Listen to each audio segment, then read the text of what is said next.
Bienvenidos todos al webinario semanal gratuito de eTeacher Group. Como todos los jueves, nos reunimos aquí para estudiar juntos y les agradezco su participación, sus comentarios y preguntas.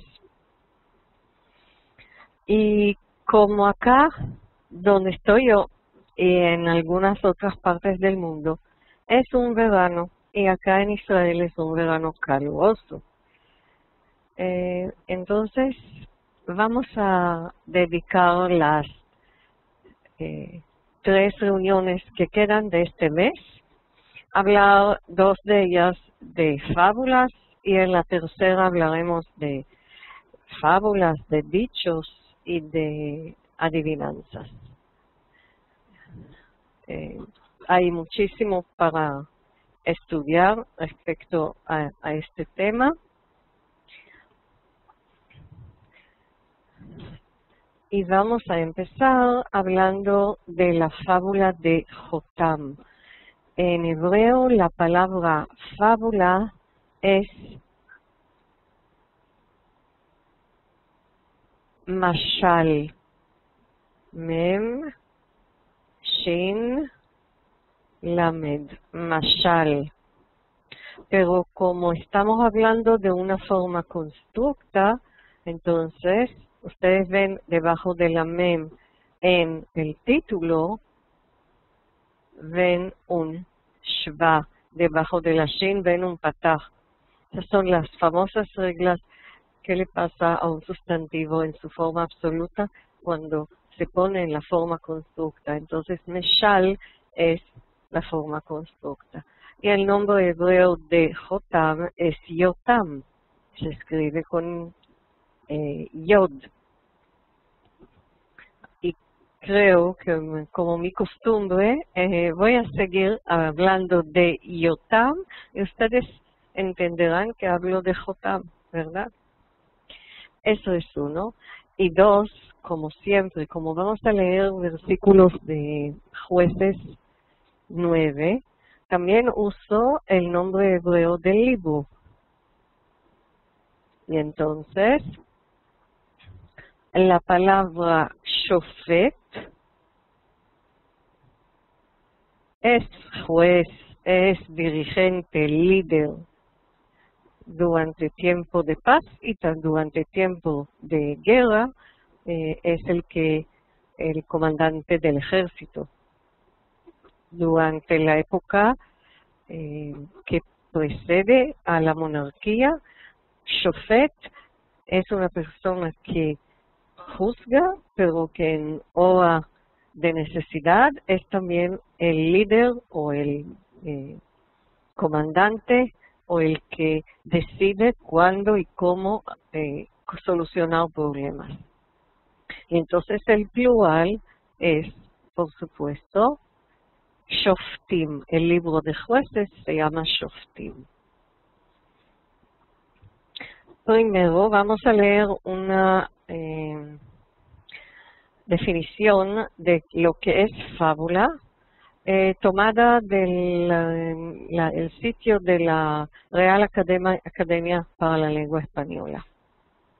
Y dice que una fábula es lo que ustedes conocen, un relato ficticio, en prosa o en verso, con intención didáctica, muy, muy importante, que al final hay una moraleja, y que en la fábula actúan o personas o animales o otros seres animados o inanimados.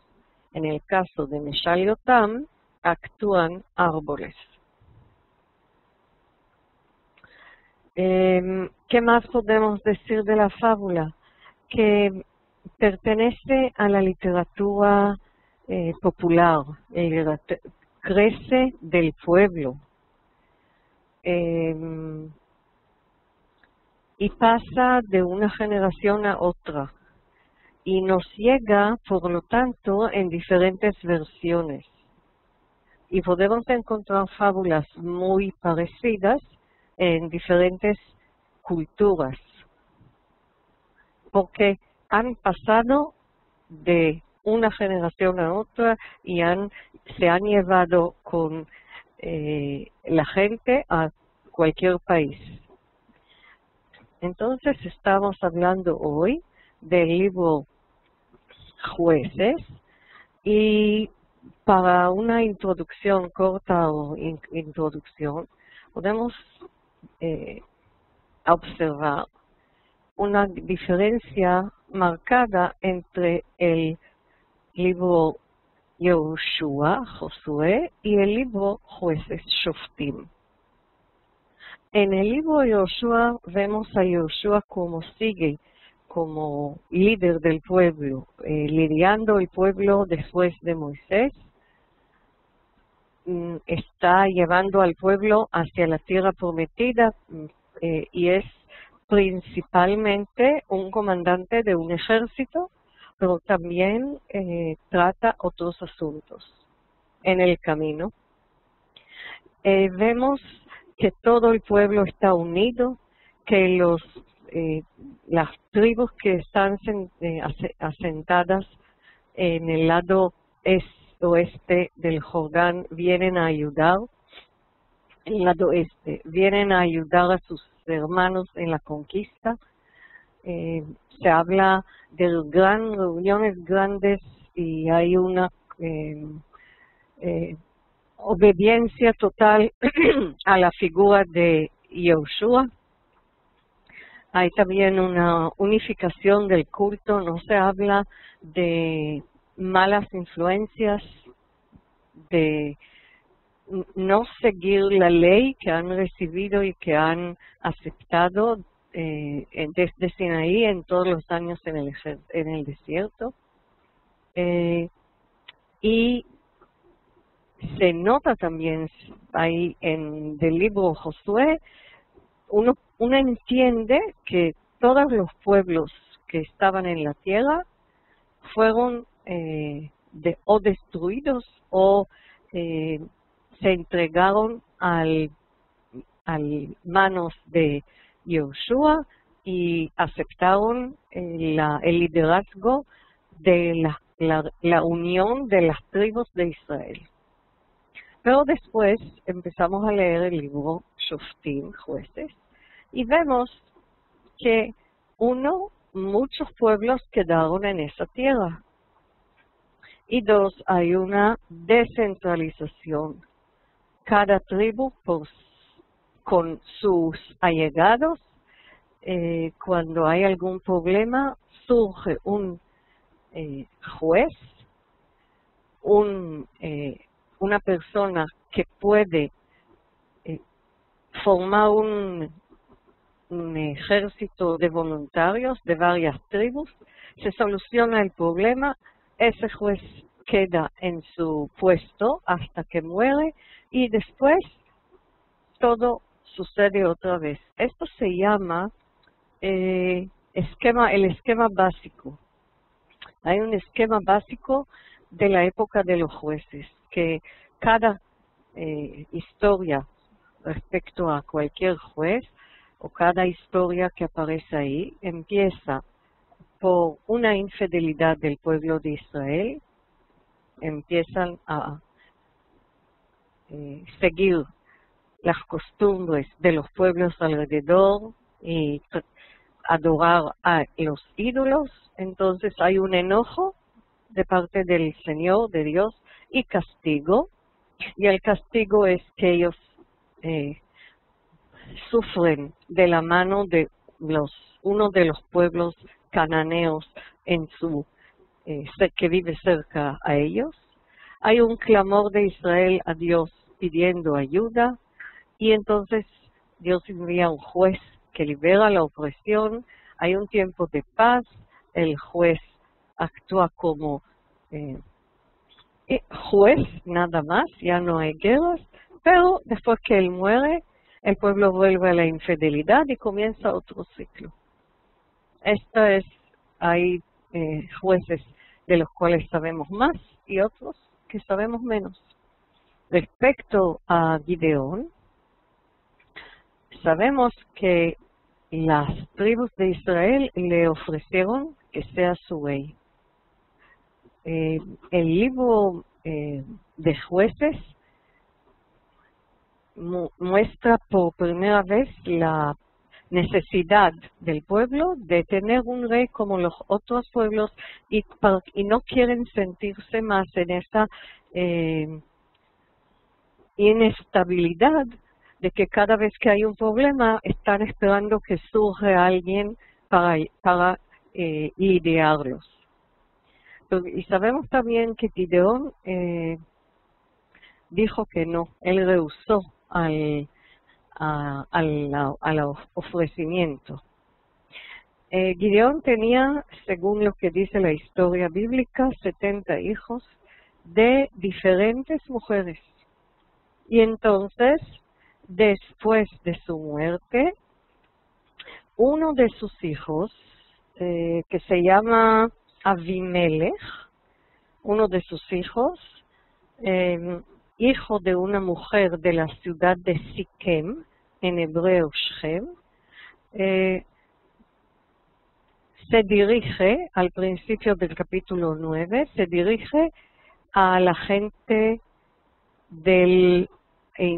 que tienen influencia en Shem, y aquí vamos a leer como introducción al mashal, a la fábula, vamos a leer sus palabras, la parte de la narrativa general que precede a la fábula.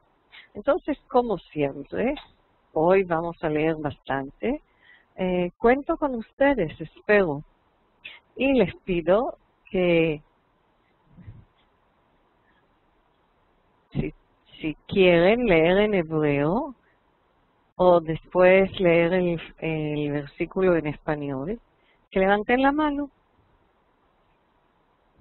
Simplemente esto, levantar la mano y vamos a empezar la lectura. Sí, Stella, te paso un micrófono y te lo voy a abrir inmediatamente. Así que ahora puedes hablar. Sí, Stella. Stella, lo que oigo es un ruido del micrófono, o no oigo tu voz. Ya. Ya, ahora sí. Julio, préstame la Biblia. No te escucho bien. Abimelech, hijo de Jerobal, fue a Siquem, a los hermanos de su madre, y dijo a ellos y a toda la familia de la casa del padre de su madre: yo os ruego que digáis a todos los de Siquem que os parece mejor que os gobiernen 70 hombres, todos los hijos de Jeroboam, o que os gobierne un solo hombre. Acordaos que yo soy hueso vuestro y carne vuestra. Muchas gracias, Stella. Muchas gracias. ¿Hay alguien que quiere leer en hebreo? No veo manos todavía. Bueno, se van a acostumbrar. Ay, sí, Teresa. Hola, Teresa, ¿cómo estás? Ya, micrófono está abierto, puedes leer. Sí, Marta, gracias. Vayele Abimelech ben Jerubal, Shema el Ashi, Imo, Vayedaber Elehem, Bael, Kal, Mishpahat, Kol también está aquí, el Kol, Mishpahat, Bet Abi, Imo, Lemor, Daveruna, Veasene, Kol Baale, Shem, Matov Lahem Amshol, Bahem Shibim Ish, Kol Bene Jerubal, Im Meshol, Bahem Ish, Eja, Ushartem Ki Azmehem, Ufsharhem Ani. Muchas gracias. Entonces, ¿me puedes decir, Teresa, qué dos palabras puedes ver en esta palabra que está aquí? Abimelech, en esta palabra, Abimelech.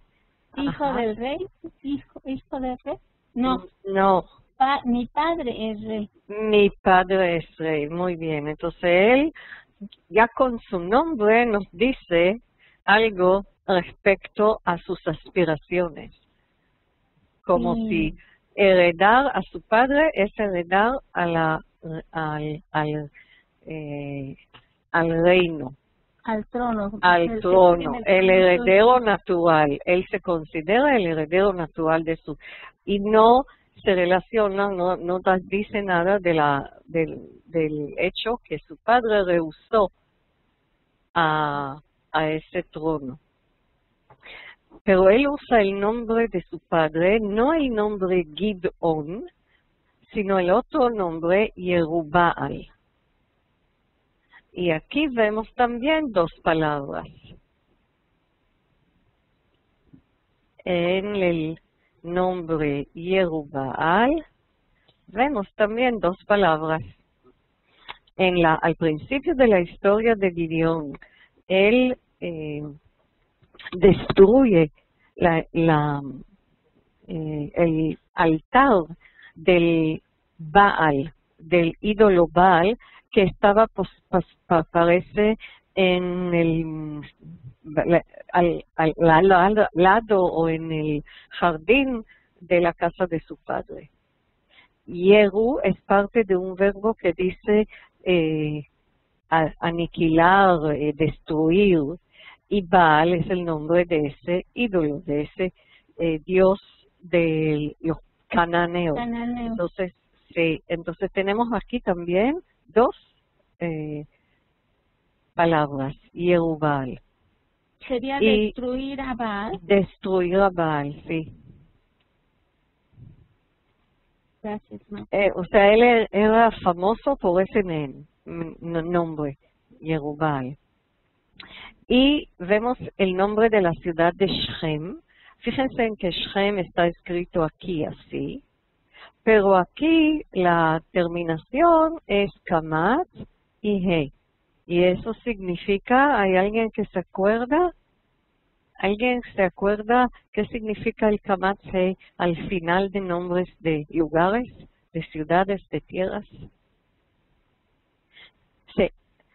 Si hay alguien que tiene su micrófono abierto y quiere contestar, bienvenido. Me parece que es de dirección, Marc. Sí, verdad, correcto. Muy bien, Gloria, gracias. Es la G direccional que dice, él fue a Siquem. Fue a. Este a está en hebreo al final de la palabra. Un poco de... No trabajamos gramática hace tiempo. Y es importante, por supuesto, señalar que eran 70 hijos, 70, y por supuesto, él se ofrece algo atípico. Abimelech se dirige a la lealtad familiar y a la gente poderosa de la ciudad de Siquem. No es que se menciona que en este momento había algún problema con uno de los pueblos alrededor, sino él se ofrece y para ser Meshol, gobernador. Y les recuerda que es pariente de ellos. Esa expresión utiliza, como ustedes se acuerdan, partes del cuerpo en forma figurativa. Nosotros conocemos, vamos aquí, nosotros conocemos la palabra etzem. Etzem es hueso. Y conocemos la palabra basar, que es carne. Entonces, cuando una persona dice, yo soy su carne y su hueso, significa, somos parientes. Hablamos de todas esas palabras, no dice lo que es Baalei Shem, pero la palabra Baal es dueño. Baal Es el nombre del ídolo y del dios cananeo, pero también es Baal es dueño. Entonces, Baalei Shem es una forma constructa. Los dueños de Shem significa la gente importante de Shem. Aquí él ignora la situación política, él ignora el mensaje del padre de que no hay que ser rey para dirigir al pueblo, y utiliza sus contactos familiares, su influencia en la familia, para convencer a la gente importante en Siquem de elegirlo. Y seguimos leyendo, y otra vez vamos a hablar rápidamente de lo que hace Avimelech. Vaitnu lo shiv'im kesef, y le dieron dinero, ustedes lo pueden ver en español, mi beit Baal berit, vaiskor bahem Avimelech anashim rikim ukojazim, vayelchu acharav. Vayavo beit aviv Ofrata, ויהרוג את אחיו בני ירובעל 70 איש על אבן אחת.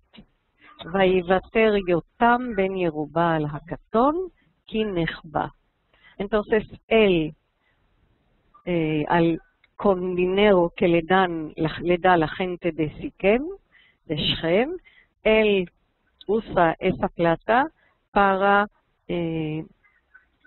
alquilar, para pagarle a gente que es gente ociosa, vagabunda, gente mala, reikim u pojazim, y mata a todos sus hermanos en Ofra. Otra vez tenemos esa forma final que dice hacia Ofra, a Ofra. Fue allá y mató a sus hermanos de una sola vez. Al Even Ahat significa figurativamente sobre una misma piedra de una sola vez. Pero quedó uno, o sea, el número 70 aquí es un número redondo simbólico. Pero si Gideón tenía 70 hijos y Abimelech uno, y el otro era Yotam, que quedó y se escapó y se salvó de esa matanza. También esta forma de actuar la vemos de vez en cuando en la historia bíblica, que una disputa acerca del trono causa que uno de los hermanos mata a los otros. Y el nombre Yotam, aquí vamos a hablar nada más de la palabra Yotam. Otra vez tenemos dos palabras. Yo es la parte teofórica, la parte del nombre de Dios. Nombres que tienen yo, tienen él, y tienen a veces Yeho, son nombres teofóricos. Y Tam significa completo, como nosotros vimos en el capítulo 6 de Bereshit, a Noach, que era Ish Tamim, Tamim completo, inocente, una persona que no causa daño a nadie. Este es Tam. Viene de la raíz Tav, Mem y Mem. Una raíz de que la segunda y la tercera letra son las mismas. Entonces, Yotam, una persona honesta, completa, inocente. Este es Yotam. Y ahora pronto vamos a llegar al asunto para el cual nos reunimos, la fábula. Entonces, la gente de Shem fueron a la ciudad y en una forma simbólica ellos proclamaron rey a Avimelech. Vayeasfu kol baalei Shem vechol beit Milo vayelchu vayamlichu et Avimelech lemelech im Elon Mutzav asher bishchem, en cierto lugar que se llama Elon Mutzav. En Shem lo proclamaron rey. Es un una proclamación que no está acompañada por un acto, vamos a decir, cierto acto religioso. Nosotros sabemos más adelante que para proclamar a alguien rey es una misión que la ejecuta un profeta y que se acostumbra ungir al rey con aceite especial.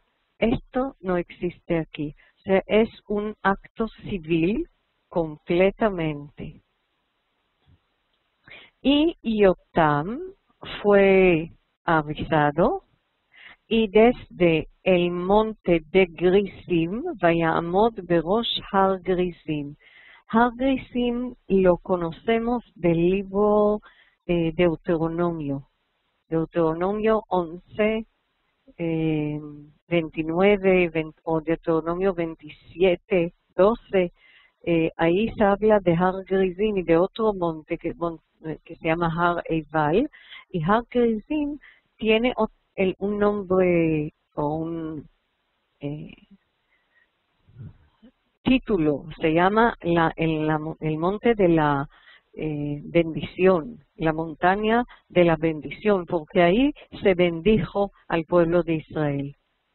Hasta hoy día ese lugar en Samaria es un lugar céntrico para las personas que son de Samaria, que su forma de observar la religión judía es un poco distinta.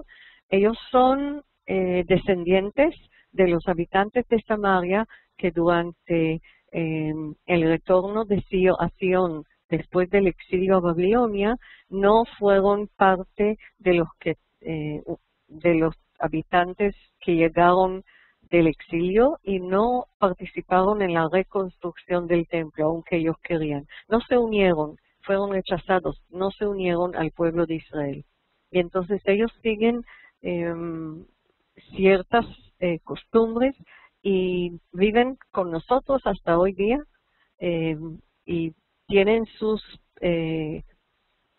actos religiosos ahí en ese monte Gerizim, hasta hoy día. Hacen ahí un sacrificio en la Pascua, en Pesaj.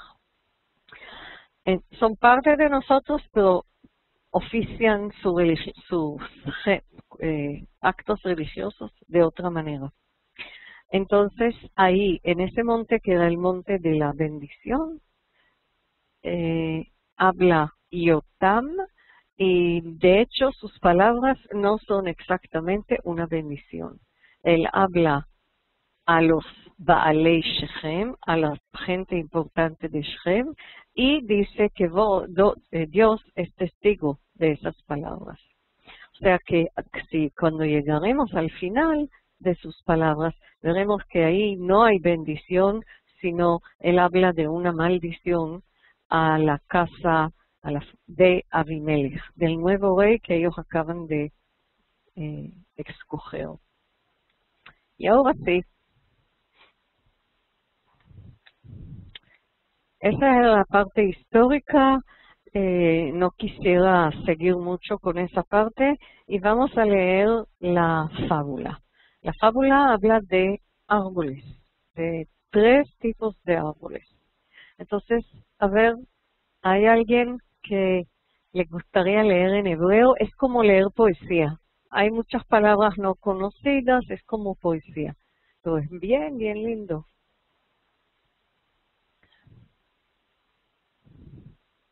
Un momento, ahí vi a alguien. Sí, Fernanda. Te paso micrófono y de una vez lo voy a abrir.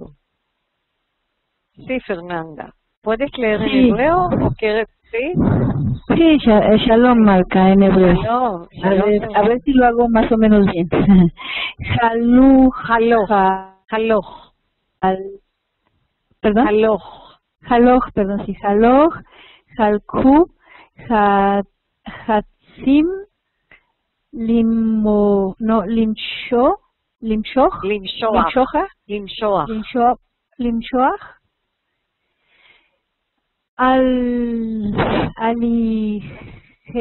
Alihem, Sí. Melech, Bayomeru, Latzait, Lea esta palabra.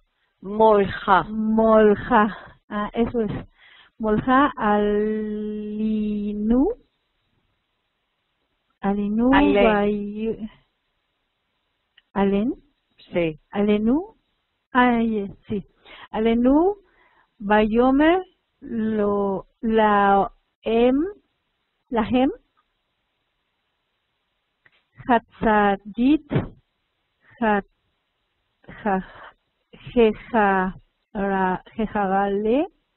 Jejagalti, Sí. Et Dishni, Sí. Asher Bi Yehabdu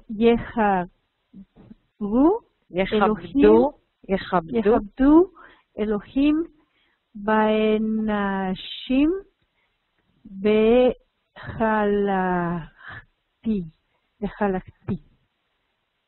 Arca Lanua al Hayetzin. Echim. Sí, muy bien, gracias. Muy bien, Fernanda.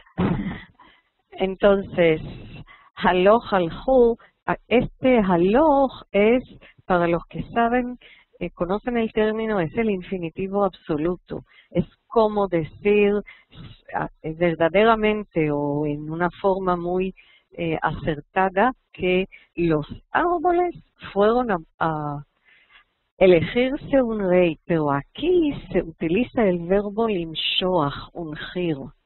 Fueron a ungir un rey. Fíjense en que aquí se utiliza limshoach, mientras que acabamos de mencionar que este acto de ungir al rey no fue realizado respecto a Abimelech. Y a ellos escogen el primer representante del bosque o de los árboles, no del bosque, sino de los árboles, es el olivo. Y le piden que sea su rey, Molja Aleinu. Si habrá tiempo, hablaremos de esto, esta forma especial, pero es un modo volitivo, ¿ok? Y entonces, ¿por qué escogieron el olivo? ¿Qué piensan? ¿Por qué escogieron el olivo? ¿Qué tiene el olivo? De él sale el aceite para ungir. Ajá, no solamente para ungir. Bueno, para sanar, no, para... Sí, exacto. Para sanar, muy importante. Sí. La Biblia dice que no se ungieron con aceite para sanar sus heridas. Entonces, el olivo sirve para sanar y es un árbol muy, muy importante. Sí, es muy importante, exactamente. Y hacen el aceite especial para el templo y el aceite para ungir reyes, y además a todos nosotros, nos gusta el aceite de oliva. Entonces, es un árbol importante. Su producción es a favor de la gente. Y entonces, ¿qué dice el olivo? ¿Quiere ser rey? No. ¿Por qué no quiere ser rey? No me acuerdo, pero ¿qué sí dice? me la fábula, pero no me acuerdo. ¿Qué dice? He de dejar mi aceite con el cual se honra a Dios y a los hombres para reinar sobre los árboles. O sea, el olivo considera que Dios es lo más importante y muchísimo más importante que todos los hombres, que los árboles. ¡Qué hermoso! Él dice que con su producción se honra a Dios y a la gente, a las personas. Él aporta a la sociedad. Es su aporte a la sociedad que es tan importante. Ahora, ¿qué pasa? ¿Qué es esa palabra? Y a Dios. Y a Dios, por supuesto. Dice que se honra a Dios. De eso que hablamos, que en el templo se usaba ese aceite especial. Sí. En muchas partes está mencionado el olivo. Ya vamos a leer algunos versículos respecto al olivo, de muchísimos que hay. Pero antes quiero hablar de esa expresión. Primero, las expresiones que vemos acá volverán en las respuestas de los otros árboles. ¿Sí? Entonces está esta palabra hejadalti. Tenemos la hey en rojo porque es una hey interrogativa. Aquí empieza una pregunta que en la traducción ustedes pueden ver. Si se acuerdan, en hebreo no hay, en el hebreo bíblico, en la Biblia no hay signo de interrogación. Hay una he interrogativa. Y entonces la he tiene un segol porque viene antes de una gutural, y él dice, voy a dejar mi aceite dishni, mi aceite, mi producción, y voy a ir a reinar. Ahora, para reinar no se utiliza un verbo con la raíz melech, rey, sino se utiliza este verbo, lanua. Este verbo, lanua, va a volver a aparecer en cada respuesta que vamos a leer pronto. Lanua viene de la raíz nun, vav, ain, y el sustantivo, lanua es moverse, caminar, tenuá es movimiento. Este es el sustantivo, tenuá. Entonces vuelvo al texto. Un árbol, hay aquí gente, me imagino, que saben algo de agricultura. Tengo un presentimiento que hay. Entonces, un árbol que da fruta necesita ciertas condiciones, ¿verdad? Estar plantado en una tierra de buena calidad, tener agua en el momento que él necesita agua, tener cierto clima, ¿verdad?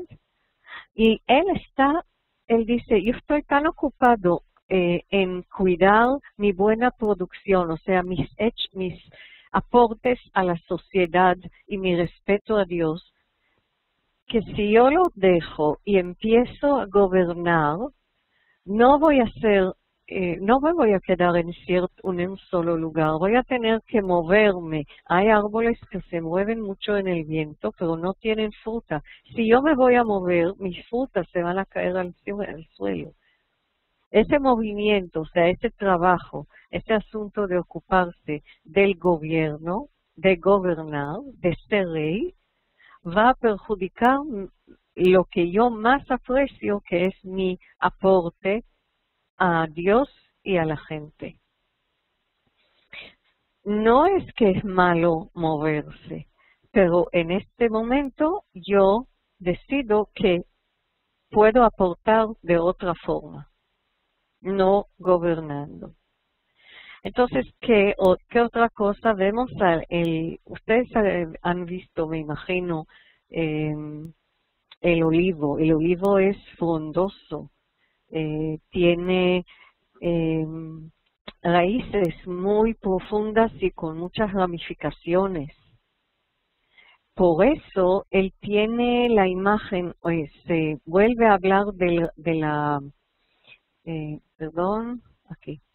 se vuelve a hablar del olivo cuando se usa la imagen de un hombre, cuando se bendice a un hombre que tenga muchos hijos y que estén siempre reunidos con él. Dicen en Salmos 128, Baneja kishtilei zeitim saviv leshulchancha.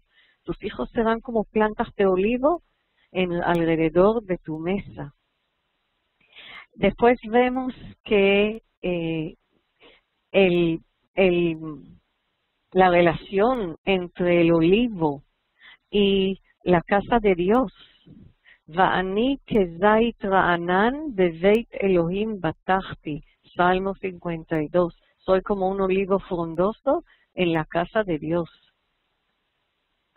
Se habla del tzadik, aquí en Salmo 52, se habla del tzadik, del hombre justo, que se siente como un olivo protegido en la casa de Dios.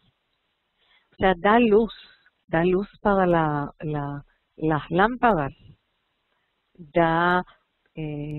aporta su aceite para oficios religiosos, para la gente, y está mencionado en varios lugares, entre ellos Deuteronomio 8, como una de las 7 frutas de las cuales fue bendecida la tierra de Israel.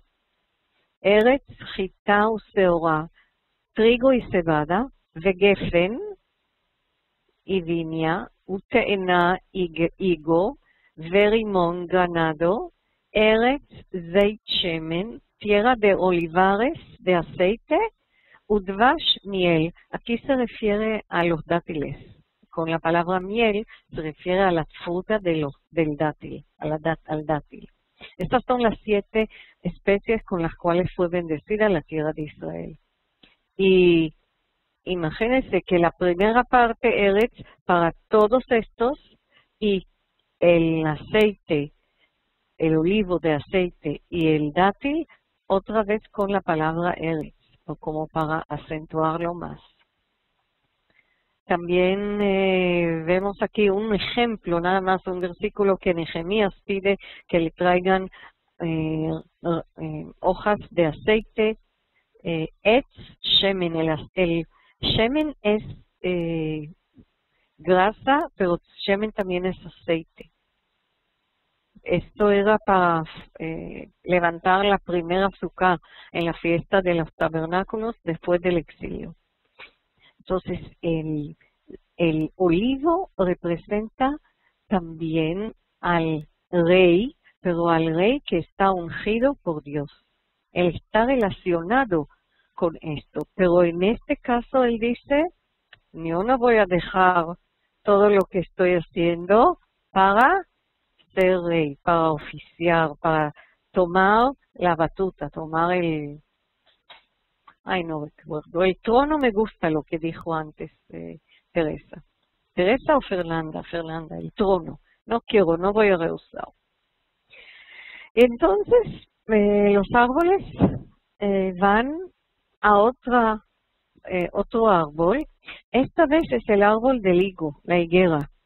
Y lo voy a mencionar ahora y después cuando hablamos de la viña, la higuera también, ustedes han visto, es parte de estas 7 frutas, especies de la bendición de la tierra de Israel. Entonces van hacia la higuera.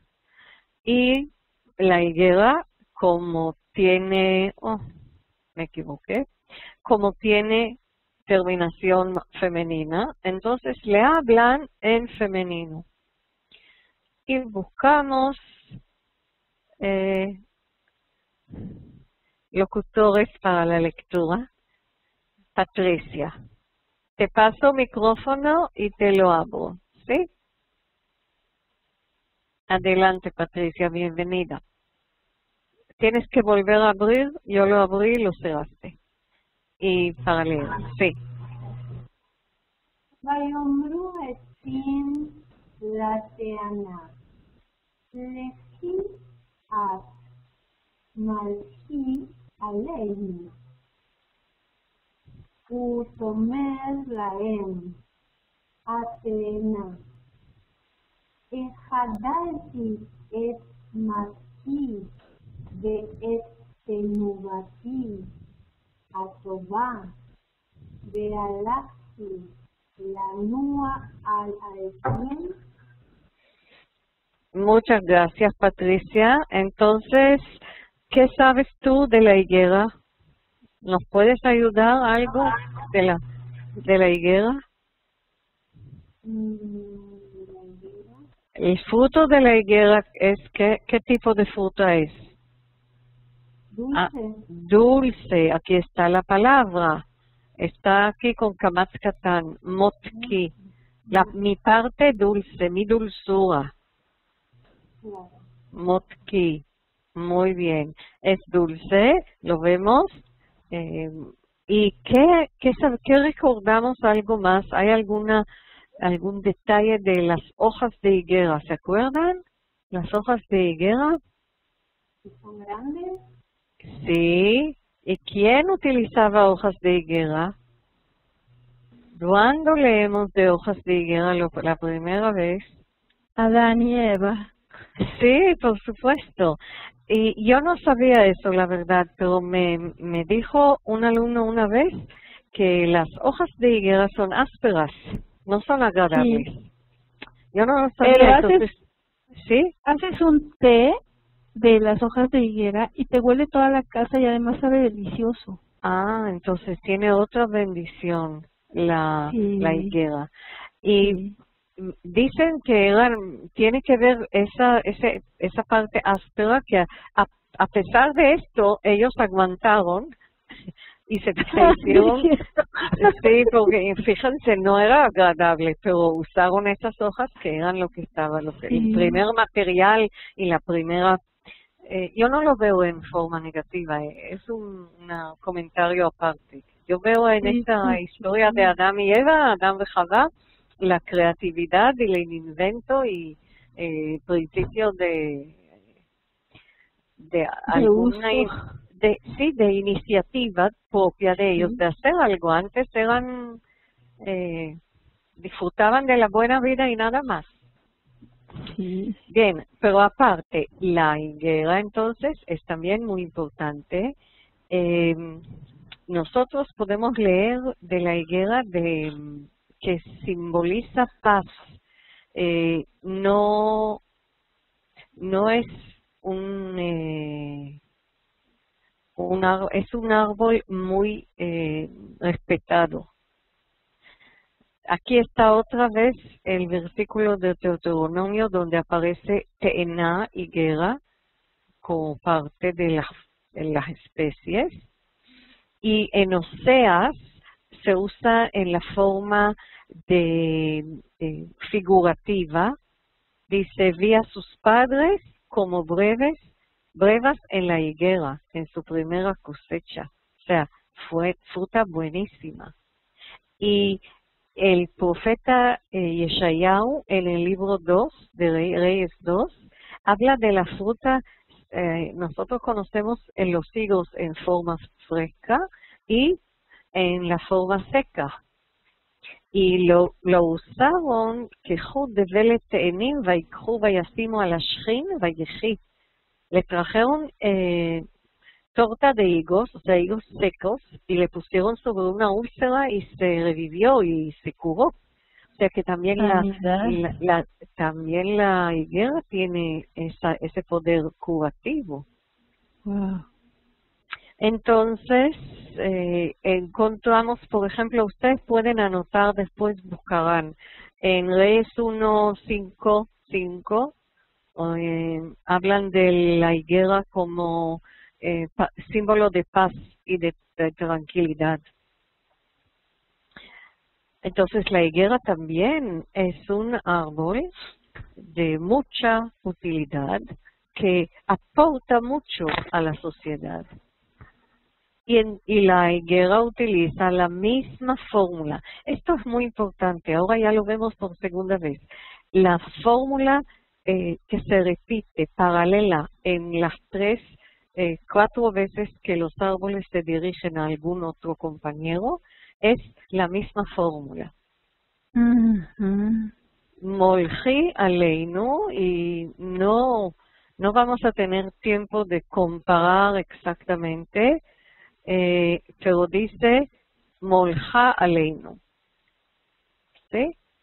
Y la otra expresión, utilizando ese verbo hejadalti con la pregunta, voy a dejar mi dulzura y mi buen fruto para reinar sobre los árboles, y está la expresión lanúa al aitzim. Tnuva. Tnuva es producción. Seguimos con otro más. Entonces fueron hacia la vid.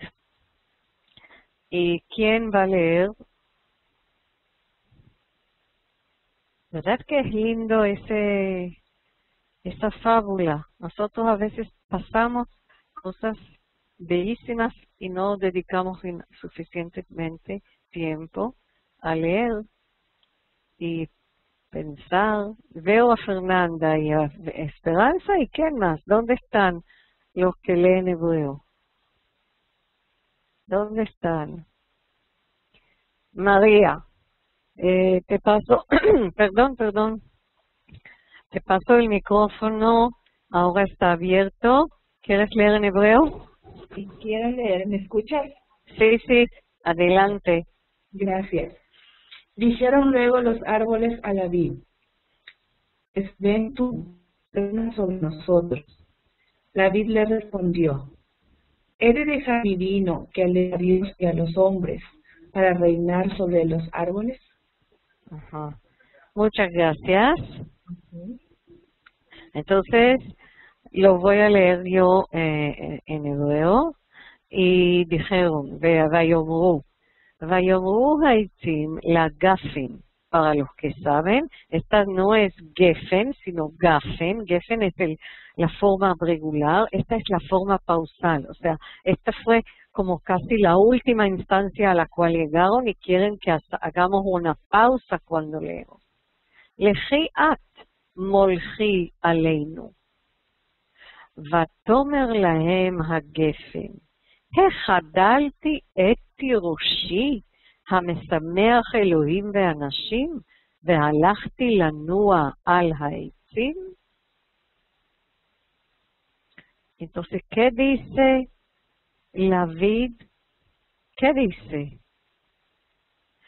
Yo también aporto a la sociedad. ¿Qué le doy? Tirosh es vino.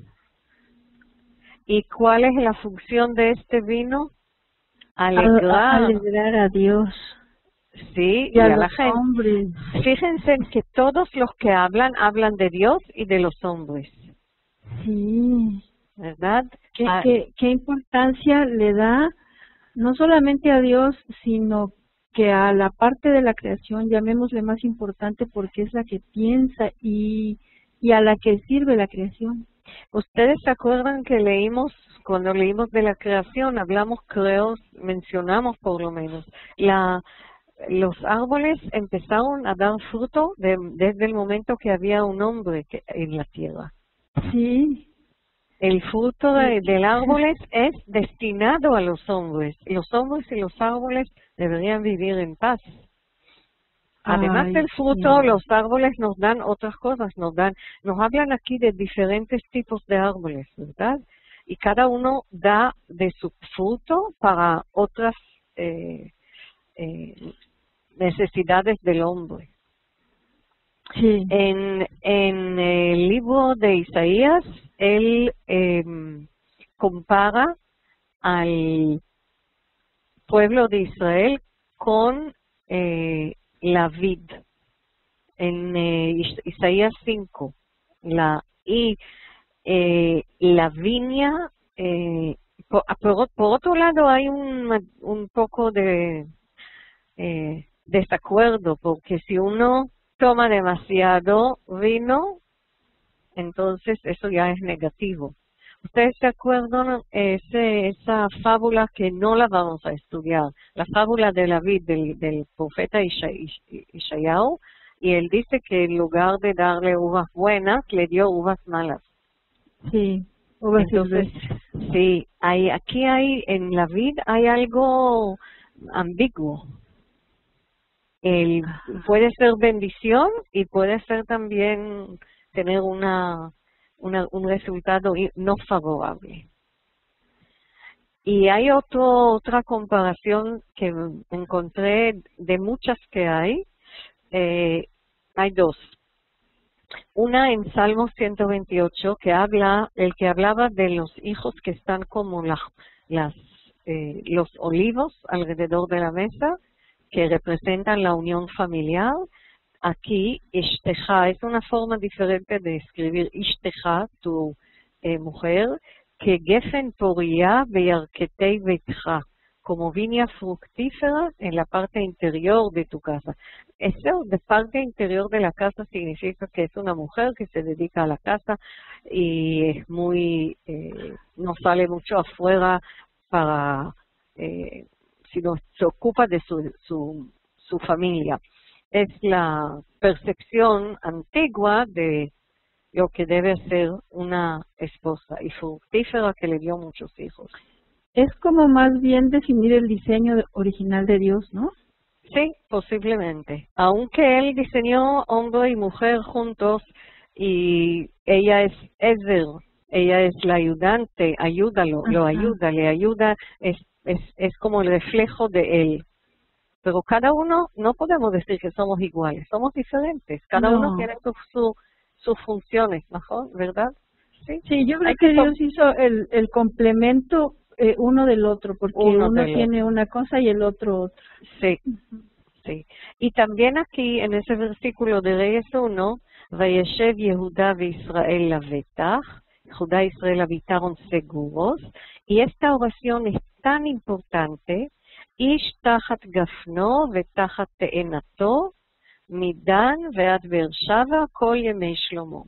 Cuando se quiere expresar, y eso aparece en otras oportunidades, que la gente estaba segura, exactamente diferente, lo opuesto a lo que vemos en el libro de Shoftim, cuando el pueblo está seguro y está unido, Yehudá e Israel, entonces habitaban seguros cada cual debajo de su viña y de su higuera.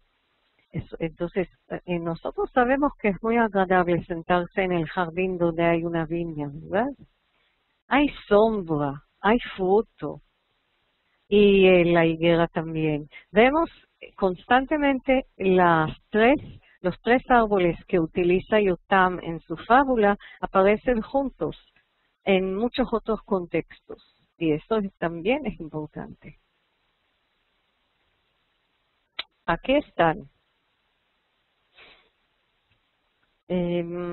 Hay discusión entre los académicos, la gente sabia, por qué primero el olivo y no la vid. ¿Quién representa más a ese oficio de rey?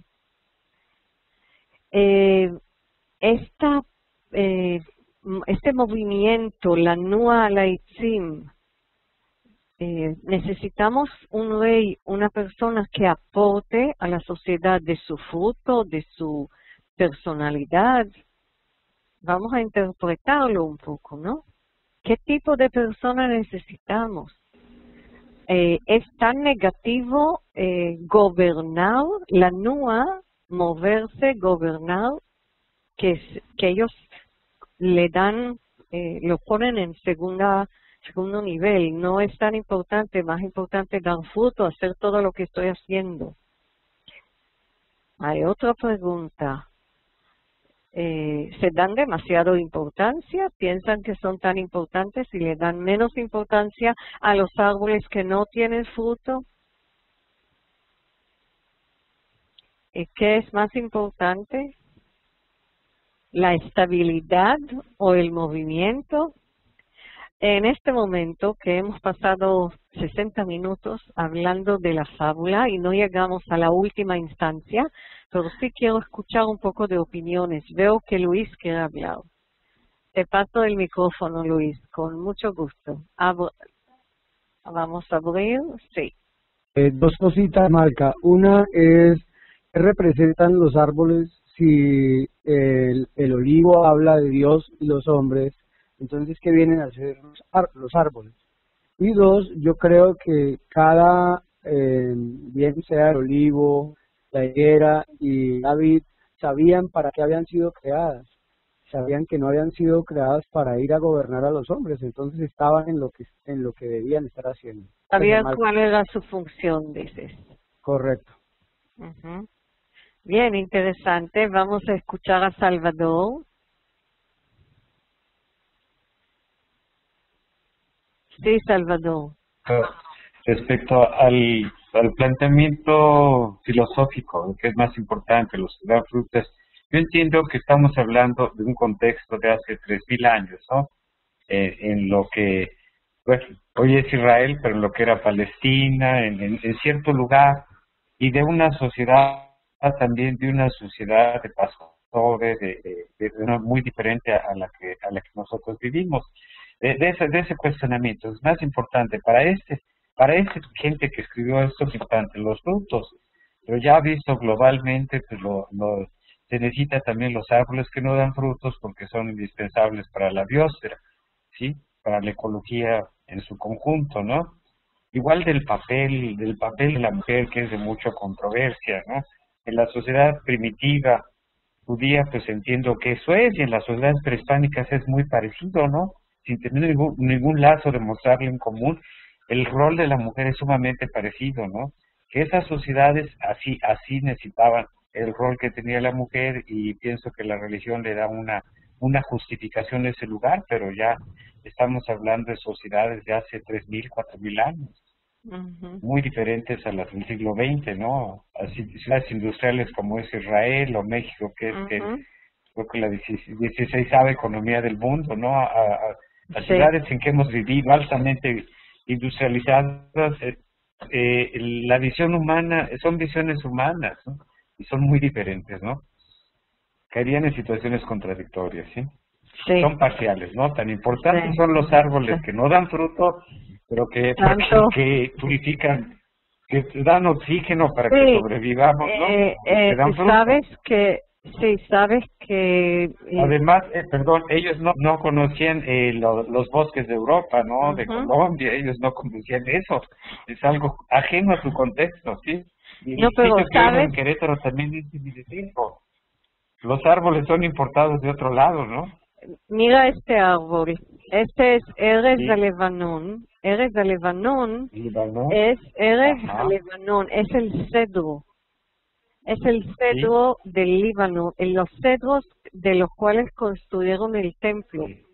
El cedro no tiene fruta, pero el cedro tiene, pero es mucho, y mira qué frondoso está y da mucha una madera sombra muy fina. Y madera, ¿ves? Entonces uno de los pensadores dice, naturalmente, como primera instancia, ellos tenían que ir, los árboles, si estamos hablando de una fábula, tenían que ir al cedro, porque el cedro no está ocupado con su propia producción, él se puede ocupar de otra forma más general de lo que pasa en el medio ambiente, en el mundo. Y dan el ejemplo del cedro, precisamente. Que Dios toma en Ezequiel 17, dice que Él va a tomar de lo mejor del cedro y lo va a plantar en su monte. O sea, el cedro sí simboliza mucho poder, y que los pájaros van a vivir debajo de su sombra. O sea, está relacionado con... Sí, entonces dicen, ¿por qué no fueron donde un cedro? Cada palabra en esa fábula la podemos filosofar muchísimo. ¿Por qué estos y no otros? Muchas gracias, muy interesante. Vamos a ver si hay alguien más que quiere aportar ideas. Este es el momento. Valdemar. Sí, Valdemar.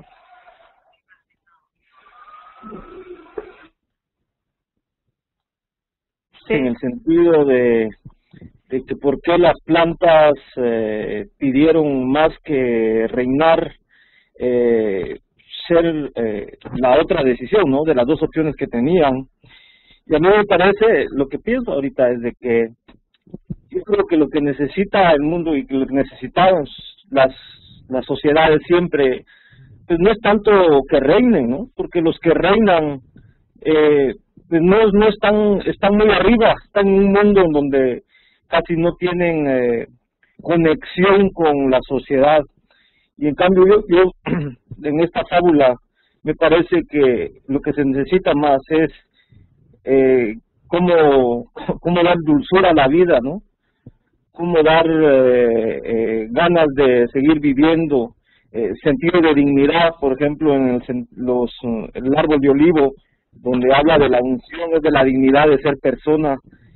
Y yo creo que desde esa perspectiva me parece que hicieron lo correcto, ¿no? Que es lo que más se necesita en nuestras sociedades, más que los pocos que están gobernando y que están arriba y que viven en un mundo muy ajeno a la realidad de la gran mayoría, ¿verdad?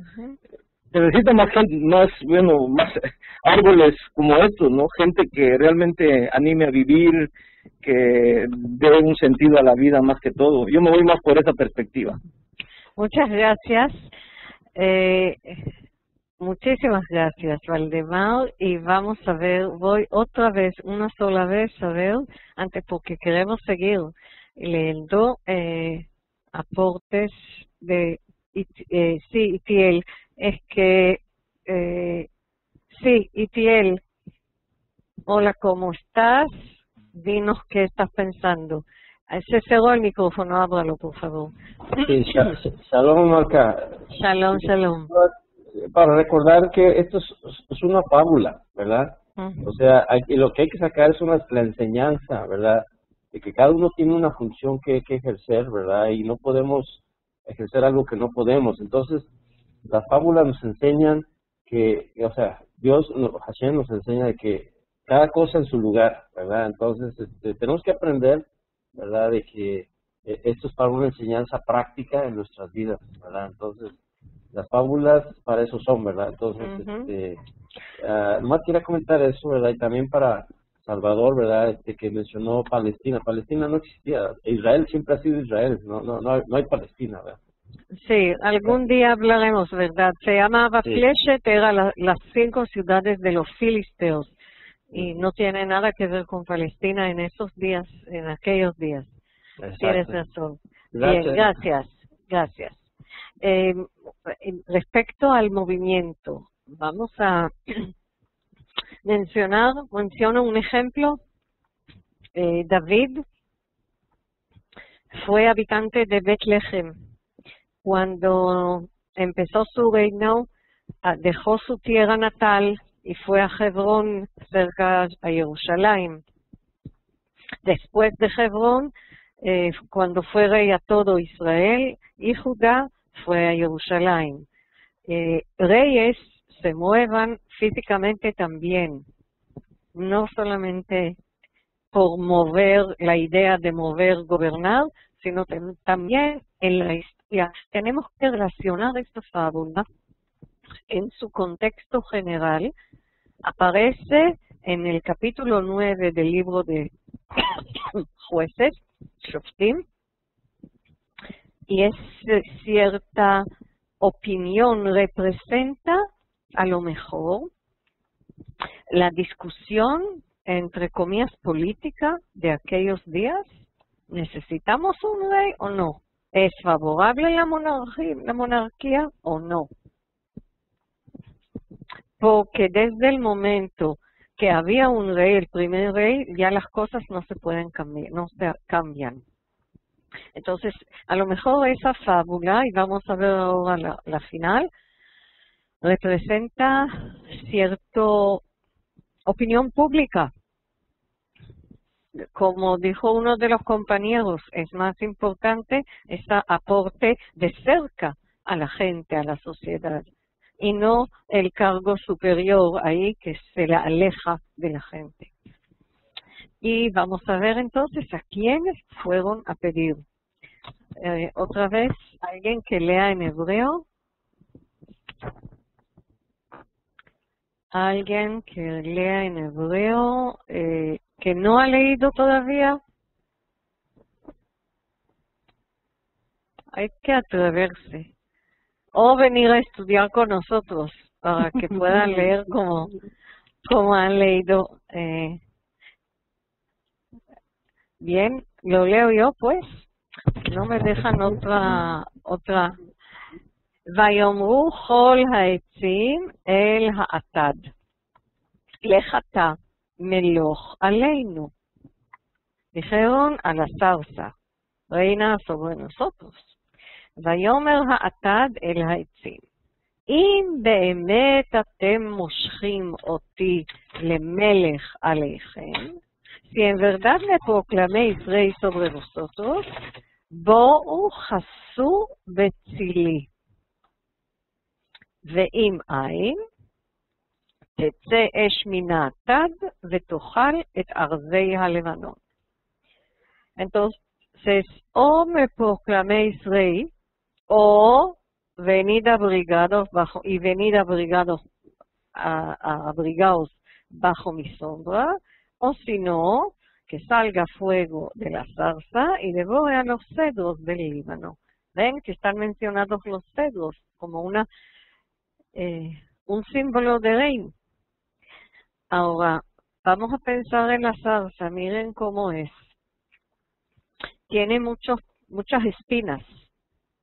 Y si nosotros pensamos en una viña donde están la vid y el olivo y la higuera juntos, en este jardín, ¿y a quién plantan alrededor, en los márgenes alrededor, para proteger a ese jardín de frutales? A la zarza, precisamente. Sí. Entonces la zarza no es alguien que no aporta nada. Él es comparado con él. Aporta protección, fíjate nada más. De ¿sí? ahí que el Señor se manifestara ardiendo una zarza para proteger a su pueblo. Entonces ven, entonces la zarza y el cedro es como los dos árboles que representan a los que no tienen fruto dulce, etcétera, etcétera, y que no a lo mejor apetece acercarse a la zarza, pero protección. Y fue utilizada para llevar la palabra de Dios a Moisés. Entonces la zarza tiene su importancia. Y la zarza conocemos que el fuego agarra el fuego rapidísimo, es muy seca. ¿Verdad que es interesante? Sí. Entonces, no es que la zarza es el inútil, y vamos a pensar un momento, ¿será Abimelech esa zarza? Dicen, por ejemplo, que cada árbol representa otra figura. Que la Atena, que es la figura femenina, es la profetisa y la jueza Débora. Y que Yotam cuando habla de ciertos personajes.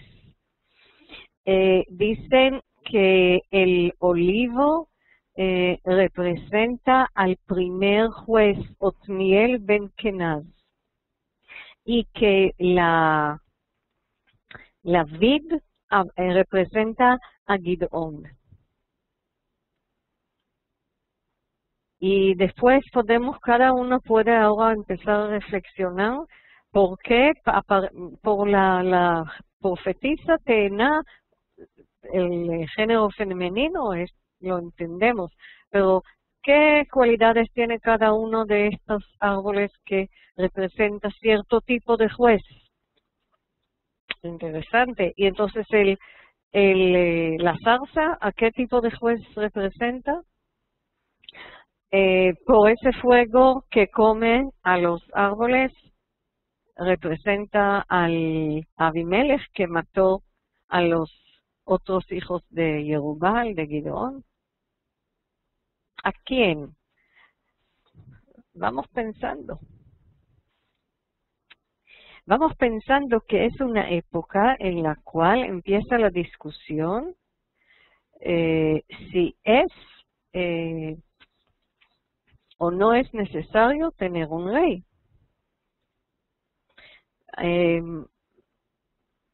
Y si es necesario, si se necesita un rey, ¿qué tipo de rey? Y que toda esa fábula quiere decir mucho más de lo que nosotros a primera vista vemos. Y entonces al terminar esas palabras de la zarza, habla Yotam. Yotam que abre una discusión en el pueblo. Y saben, ustedes se pueden acordar en épocas de elecciones, acaban de tener elecciones en México. Sí. Un comentario aparte, anoche, aquí ahora es madrugada, pero anoche estuve en el único concierto que Maná tuvo en Israel. Entonces, lo que hago no es solamente estudiar y enseñar todo el tiempo. También disfrutar de las canciones de Maná. Fue un concierto fabuloso, enorme, mucha gente cantando todos para América Latina y para Israel, y banderas, y bueno, la música. Fue fantástico. Wow, ellos vinieron, estaban una semana paseando en todos los lugares sagrados, etcétera, y hoy era el día del concierto, el único concierto. Entonces, volvemos. Nuestro mundo ahora, imagínense antes, las discusiones, quién es el que debe ser el rey, cómo debe ser el rey, hace falta un rey, es mejor ser una federación de tribus y ser como república o como democracia, y cada vez que hace falta surge la persona que necesitamos para ese momento. Y dice Yotam, ahora dice Yotam, ואתה, אם באמת ובתמים עשיתם, ותמליכו את אבימלך, ואם טובה עשיתם עם ירובעל ועם ביתו, ואם קדמו ידיו עשיתם לו. Piensen, ¿habéis hecho lo correcto respecto a Abimelech, respecto a mi padre Gideón? Le han pagado como debe ser, conforme a la ayuda que él les dio. Gideón fue un juez especial y por eso le quisieron que sea rey, pero fue una persona modesta y no quiso ser rey. Y dijo, o sea, él no quiso tener una descendencia de reyes, toda una casa de reyes. Aquí él dice todo lo que tenía que comentar respecto a su padre, a sus hermanos, y quiero otra vez escuchar sus opiniones, porque ya estamos casi terminando, y como estamos terminando, voy a mandar la pregunta que siempre les envío en este webinario, que quiere saber si están con nosotros como estudiantes también en los cursos, y simplemente vamos a ver si lo encuentro, esta pregunta. Vamos a ver. Entonces, si logro encontrar la pregunta, ustedes me van a contestar. Un momento de... Ahí está. Ahí va la pregunta. Y la envío.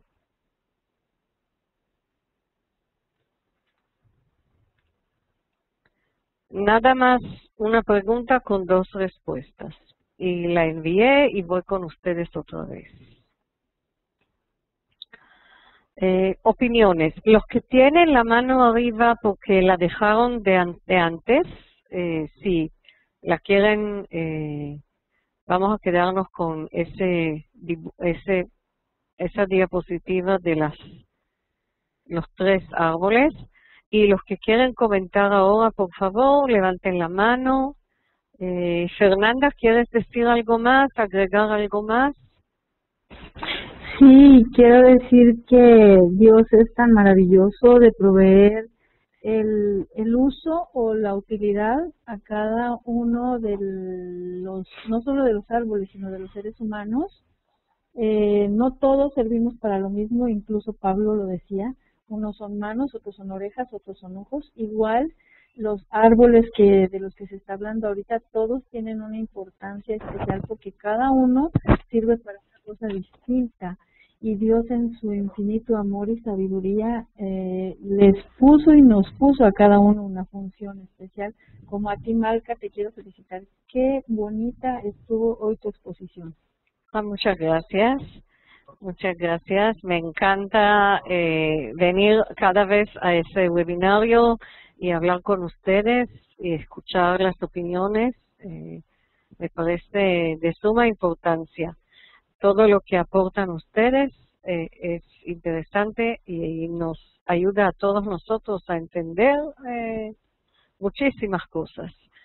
Cada uno viene de otro lugar, de otra de parte formal de cierta religión, de otro país, pero compartimos ese estudio.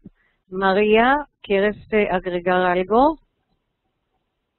Pero, María. Sí, María Zamora, sí, ¿quieres agregar algo? Sí, sí quiero. ¿Comentarios? Sí, adelante. Gracias, Marca. Un rey o un ungido debe tener el aceite, debe tener la alegría del vino y debe tener igual la dulzura del higo. Seguramente esos 30 varones que fueron muertos por Abimelech tenían todas esas cualidades y el momento que desaparecieron también algo muy importante para el pueblo.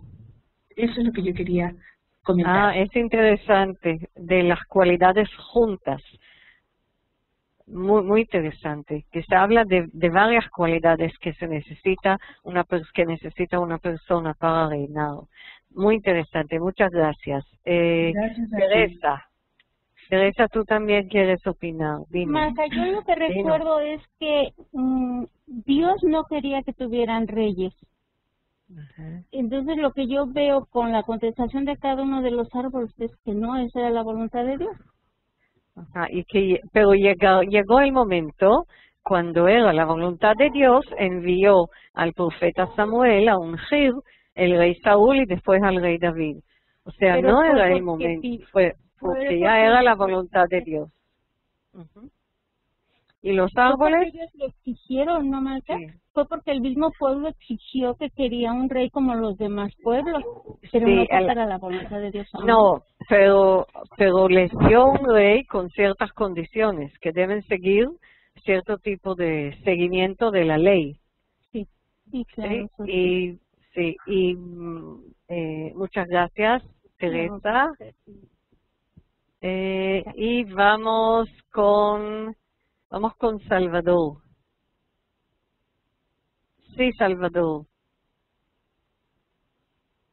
Y de Dios, pero yo hacía otro comentario, no religioso. El compañero que, disculpo por no ubicarme, es un hombre que habló de individualidad. En lo que yo viví 30 años en una medicina socialista, no hay individuos, no hay personas, son derechohabientes, se les atiende, no lo son, se les echa a la calle, el médico es por horario, no hay libertad, no hay símbolos religiosos, uno entra encuerado, le quitan su crucecita, su crucifijo, y así vuelven una sábana y pasa la morgue, ¿no? Se pierde absolutamente el humanismo en los regímenes socialistas, no hay jerarquías, por los compañeros de limpieza somos compañeros, todos somos iguales supuestamente, comemos lo mismo, ¿no? Esa es la experiencia que les puedo decir de vivir en un sistema, si no en un país bajo una filosofía de tipo socialista y de ejercer mi profesión médica bajo esa filosofía, ¿no? No hay individualidad ni hay religión, no hay derecho a nada de eso, está prohibido, es más, tener figuras religiosas, ¿no? Muchas No hay gracias derecho de por su expresión. comentario. Sí, Sí. es que la experiencia personal de ustedes, cada uno de su propia vida y de lo como ve la sociedad, aporta mucho a ese webinario. Muchas gracias. Rosa Elena. Sí. Con todo y soporte y todo no lográbamos conectarme, pero bueno, finalmente pude entrar, pero a mí me queda una pequeña, siempre, bueno, he tenido esta pregunta que me he hecho. Yo he sentido que dentro de la Biblia y incluso en las clases y todo se habla mucho de que es la voluntad de Dios y eso es la voluntad de Dios.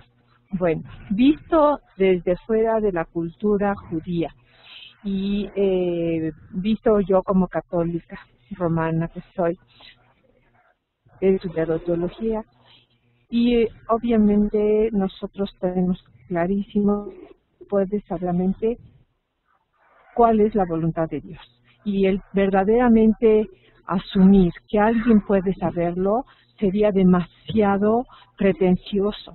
Entonces, ¿cómo es que se sigue manejando dentro del discurso? Es la voluntad de Dios, porque esto era la voluntad de Dios.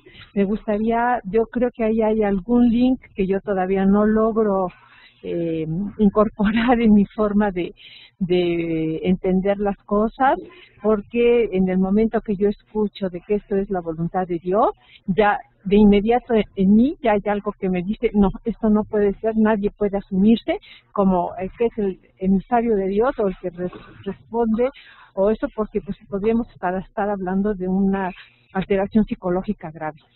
¿Cómo es como podría poder aceptar, digamos, este tipo de comentarios vistos desde ustedes, desde lo que es el judaísmo? Bien, te voy a decir, desde el judaísmo en bastante tiempo han ciertas personas desde Moisés en adelante se ha pasado a ciertas personas en el pueblo los conocimientos de lo que se define como la voluntad de Dios. Y por eso en el judaísmo hay rabinos durante todas las generaciones, hay rabinos a los cuales uno pregunta cuando quiere asesorarse y preguntar qué piensa, cómo interpretar cierto versículo o cierta ley bíblica. Pero es una pregunta, lo que tú comentas y lo que tú preguntas no es para discutirlo, creo, en estos últimos minutos del webinario. Lo que nosotros hacemos es leer el texto bíblico. Leer el texto bíblico y comparar lecturas de varios sitios y decir, si hasta este momento no había un rey, si desde la salida de Egipto no había un rey, sino habían jueces y gente que daba la ley y juzgaba, que ese es el papel principal de Moisés. Entonces no había necesidad de esa figura que es rey. Y cuando llegaría el momento, Dios enviaría a uno de sus mensajeros, un profeta, para ungir un rey. Y mientras tanto, sigue la discusión. Lo que el pueblo quiere es una cosa y lo que Dios quiere para el pueblo es otra cosa. Pero también utilizamos la fábula y esa discusión de hoy para ver qué lección podemos sacar de esa fábula respecto a la vida no religiosa. Vivimos ahora cada uno en su país, en cierto tipo de sociedad. Escuchamos comentarios de diferentes sociedades. Entonces aprovechamos y creo que al abrir la discusión y ver, al abrir la discusión y despertar la mente con los escritos en la Biblia, es algo que también por eso se nos fue dada. Esa es la grandeza de esa obra de la Biblia, del Antiguo Testamento. Yo no voy a hablar del Nuevo Testamento, no es mi experticia.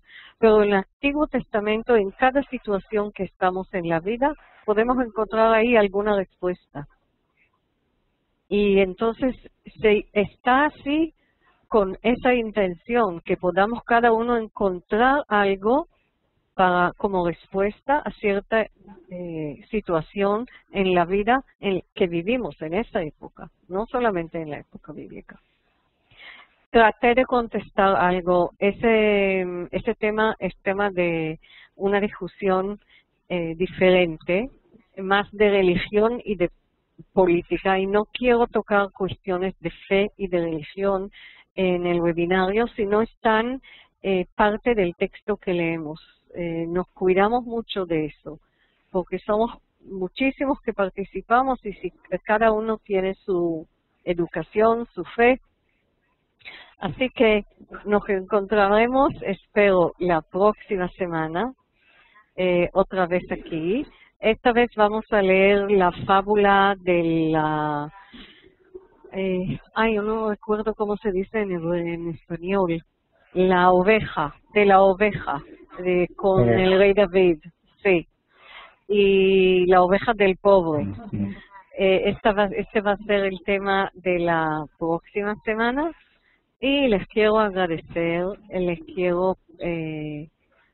agradecer por esa participación y les quiero decir que pueden escribir a mí personalmente o al sitio. No siempre me llegan todas las preguntas del sitio del webinar, así que también me pueden escribir a mí o en el foro de simplemente opinar. No siempre tengo respuestas. A veces me quedo ante una pregunta o una idea y no tengo respuesta, pero es interesante recibir esos mensajes. Así que Shabbat Shalom a todos, que reina la paz entre nosotros y que seguiremos encontrándonos con esa tranquilidad y ese estudio. Shalom y Traut. Shabbat Shalom. Toda Rabá. Aquí tengo. Traut.